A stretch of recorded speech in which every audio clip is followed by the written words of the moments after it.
కూటమి ప్రభుత్వం చివరికి సక్సెస్ అయింది ఫ్రెండ్స్. ఎందుకు ఈ మాట అంటున్నా అంటే 5 సార్లు బెయిల్ వచ్చినా కూడా ప్రశ్నారావణ్ని ఊపా అని ఒక కఠినమైన చట్టంలో ఇప్పుడు రిమాండ్కి పంపించింది. ప్రశ్నారావణ్ తప్పు చేశాడా లేదా అన్న దాని గురించి నేను మాట్లాడడం లేదు, అవి కోర్టులు నిర్ధారిస్తాయి.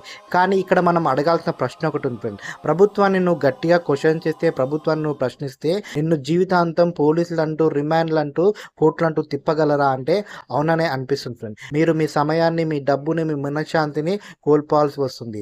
మీ కుటుంబము మీరు కోట్ల చుట్టూ అంటూ జీవితాంతం తిరగాల్సి వస్తుంది అన్నది ఇప్పుడు డిబేటబుల్ పాయింట్ అయింది ఫ్రెండ్స్. ఈ రోజు ప్రశ్నారావణ్ జైలుకు వెళ్ళాడు, రేపు ఇంకో జర్నలిస్ట్ వెళ్తారు, ఎల్లుండి ప్రభుత్వాన్ని ప్రశ్నించిన ఎవరైనా కంటెంట్ క్రియేటర్ వెళ్ళవచ్చు, ఎవరైనా సామాజికవేత్త వెళ్ళవచ్చు. అందుకే ఇప్పుడు జరుగుతున్న ఈ పరిస్థితి ఒక వ్యక్తి గురించి కాదు, ప్రశ్నించే గొంతుకి ఇది ఒక గట్టి హెచ్చరిక అన్నదే ఇప్పుడు డిబేటబుల్ పాయింట్ ఫ్రెండ్. అసలు మీరేమంటారు ఈ ఇష్యూ పైన?